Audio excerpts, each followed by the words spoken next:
waxaan ka codsanaynaa haday dawlad ma jirtaa meesha naga samayso dawladda canshuuray nagu dhibtay waana rafaadsatay biyaan ku dhax jirnaa meeshaan ku ganacsanayn dawladda oo Hirshabelle haday wax qabanay meeshaan ku ganacsanaynaa ay maad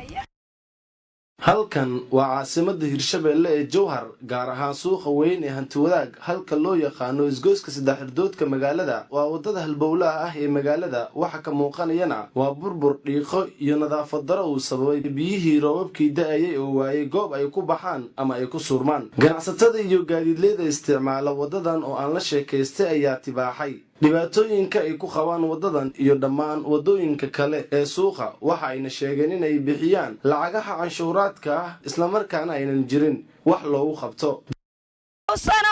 walaxaanan arkin hadda indhahayna ku aragnay suuqa waxaa loo soo diray minishiibiyada dadka waa dilay fal xumay kula dhaqmay dawladana lagu leeyahay waa canshuurtaasi dadban lagu dhacaa haday dawlad cadaalad tahay ay dawlad wax qabanay tahay dawladda waxaan ka codsanaynaa haday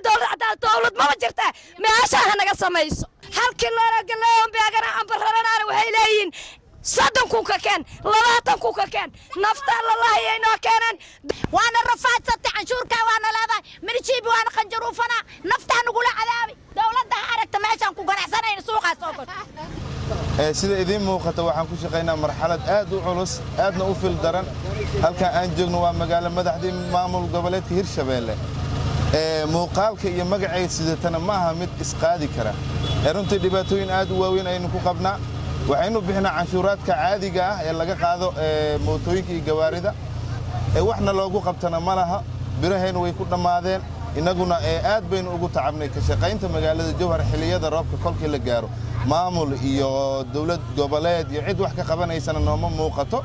xilligii la gaaro bishana waxaynu la hortaageen in laga qaado shatiyada waaweyn ee isu goosha Jowhar iyo Muqdisho ayaan ka marnayn dhibanayaasha isticmaalo wadadan saameynta dhiiqada ay ku yeelatayna ay tahay inaynan helin goob ay ku rogaan badeecada saarneed gaadiidka ay kaxeeyaan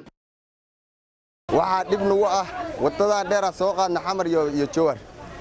waxa rafaad aragnay 10 bariya soo soconay karsaal ilaa meeshan Jowhar dhexdeeda waxa way biyo fadhiya waxa ka sii taran magaalada dhexdeeda luuq kasta iyo baqaar kasta iyo meel walba istaan xataa meel fariisanaan laana canshuur magaalada waa laga qaadaa isbaar anaga 10 milyan ka badan naga baxdo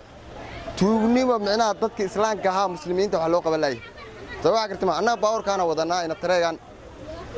meel aan istaagno baqaar lagu dajiyo meel la fariisto meel wax laga cuno meel laga cabo ma leh baqaaradiisaan waaye dadkii meel wax ka gataa ma leh gaar gacan iyo dukaan iyo miis waa isugu dhagan yihiin caag saliida diladiyo meel cidlaan la dhigaya dadkii canshuur waa laga qaadaa sabab kartima hadda waxa la rabaa in dadku wax loo qabto faris magaalo caasimad waa halka lagu soo bandhigo bilicda caasimada balse faris magaalaha caasimada Hirshabelle ee Jowhar ayaa u muuqanaya mid soo bandhigayo nadaafad darada iyo burburka caasimada Cabdi Fataax Ahmed Maclow Cabdi Fataax Zaki Bulsho TV Jowhar